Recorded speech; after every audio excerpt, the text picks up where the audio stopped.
most people are failing because they listening to too many voices and they're trying a compilation of different things, but it's not giving them a systemic way, a systemic process, a systemic plan. And so they like, I'm doing all this stuff, but it's not working. It's like because you're doing a compilation of all this stuff.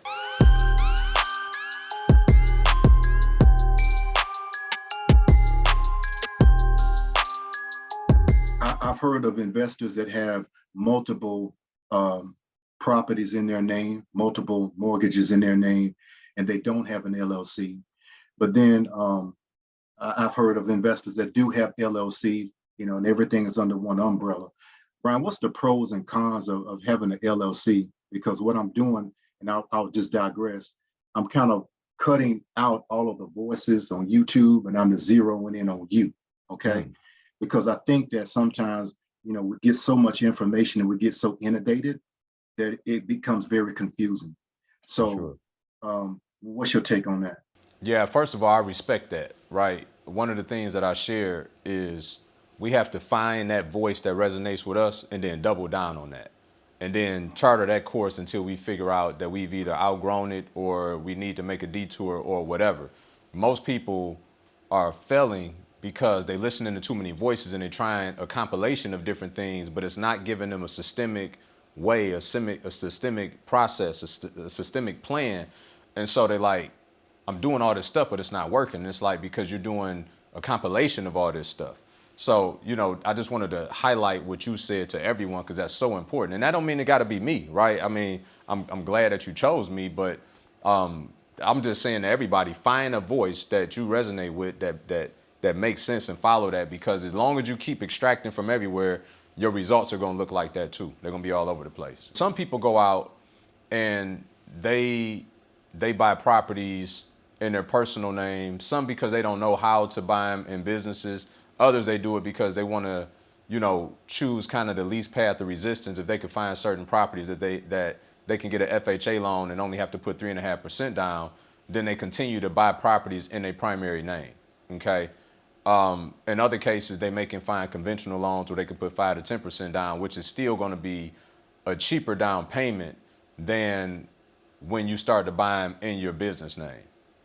Does that make sense? So for most people, they're trying to avoid having to come up with more capital for their down payment, so they put them in their personal name. The problem with that, though, is the whole purpose of an LLC is to limit your liability. It's a limited liability company.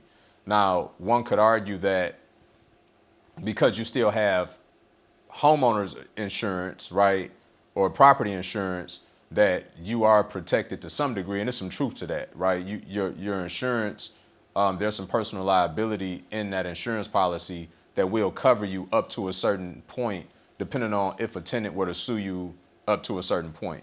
The thing that I don't like about that, though, is even with the personal liability piece, is that because if the lawsuit was to come up, it's coming at you directly, right? You're not personally covered. So let's just say that personal liability was at 150,000. Well, if they sued you for $1 million, they're coming after you personally. As opposed to if it's owned in my entity and they sue me, they can only get whatever assets are in that entity. Does that make sense? So you get, yes, you may have to come up with a larger down payment up front, but on the backside of that, your liability is a lot less, okay? And it becomes an additional tax shelter because now you're operating as a business, not as just a property owner, okay? Which is why I said get an LLC with an S-Corp election, because the S-Corp election, to be elected as an S-Corp for tax purposes, you get additional tax incentive, okay? You're taxed at a lower amount than you would be if it's just a traditional LLC without the S-Corp election. There's some programs out there that teach you every property you get, you need its own separate LLC. I don't agree with that. I think that if you have partners on a particular project, right, and it's a long-term hold, then you should have a separate LLC. But and this was something I just found out from my CPA recently, because if you have other properties in that same entity, then you won't be able to get your partner So let's just say you have 4 properties in one entity, right? And you have a partner on one of them. Well, they had this thing called a K1, which is a business tax return. It shows you the performance of that entity, and whatever partners involved get either the it shows the income or it shows the loss, right? It's like your business tax return. It's called a K1. If you have multiple properties in one LLC and you got a partner on one of those properties, technically they can't get a K1 unless you let them be a part of all your properties. You follow me? So it's best that whatever property that you have with a partner, you always segregate that and keep it separate. Okay. That being said, there's programs out there to teach you get an LLC for every single property. I don't think that's, if you own them, like, you shouldn't do that, because that's going to be very expensive come tax time. So if you're making $250 net per month on a cash flow, and you put that in this, like, you're going to spend $2,000 just on that entity with a good CPA, right? So you start looking at your tax bill like, I'm spending more money on taxes than I am on tax preparing than I am even on the income that I'm making. So, after listening to my sphere of influence and my advisors, they say about $1 million in assets per entity. Okay. And that's what my property insurance provider also told me. He was like, so if you got 3 or 4 duplexes or triplexes, like, you can essentially put all of those under one entity. And then, the insurance, he said he typically likes to see like $1 million. Okay. Outside of that, I would say any large investment that you make. So like if you're buying a larger apartment building, you would put that in a separate LLC. I'm already, right, I do the contracting stuff every day. Do you think it would be a hindrance to me? So let's say I get the other LLC to start doing the real estate stuff. I get my deal. I get a house, right? Is it too much, you think, to take on to say, okay, well, bang, I got the house. This is what I do for a living. Let me try to use me and my own guys to knock this out too. Can I use can I use the real estate business to actually pay plaster art as well? Or should I just, like you said, set up the infrastructure and let somebody else handle that, do what I do, and then do what I do on that end as well? Yeah. So let me ask you this question. Do you think doing it that way that you will make more money or less money? Well, I think in the short term, in terms of starting, I think I have the potential to make more money.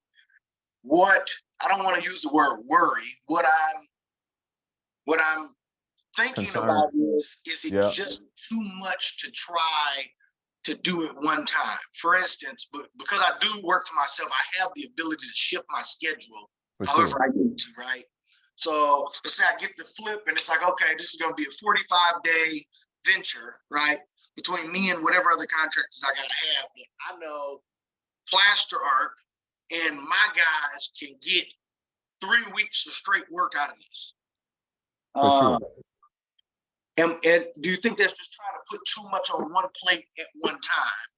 So I don't think it's a matter of putting too much on one plate at one time. It goes back to the conversation yesterday about what's the highest and best yield, right? One movement that serves multiple purposes, multiple wins. So on one hand, you could argue it the direction that you're going right now, right? But I will pull that back to say, but if you got 5 projects that you can take over here on your other side of your business, and you pull your crew to work inside of your job, well, the question you have to ask yourself is, and let's just say it's a 1,800 square foot house, right? And it's gonna cost you, I don't know, $1.50 a square foot, whatever that is. So maybe $4,000 to paint that house, the interior. Maybe it's 2 bathrooms. That's gonna be material and labor, probably about $9,000 between both of those. You got to drop a kitchen in. That's going to be between $8,000-10,000. The way you got to look at that is, if you stuck inside your project working on that, how much money are you really saving based on how much you giving up on the outside? because you can leverage other people to work inside of that project.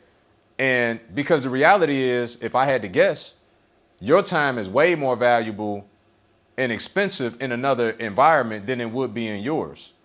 So what you think you saving in the form of a couple of $1,000s, you're really tripping over dollars to pick up pennies, because you could be somewhere else making 3-4 times that money at the same time. Now, I think the upside for you, though, is because you are proficient at the rehab aspect, you will be a better set of eyes to oversee that project. Because now they can't run interference with you. They can't run. You know what it is. So for me, you'll get paid way more money to manage that project while somebody else actually doing the work. And then that give you the agility for your highest and best use. Look for more deals, raise more money. And manage your other business endeavors that you're already doing. Because that's your bread and butter now, right? That's what puts you in this position. So we can't poo-poo on that. But then we also don't want to get trapped over here, right? So we got to make sure that we keep ourselves as agile as possible. So if it were me, that's the way that I would be looking at it.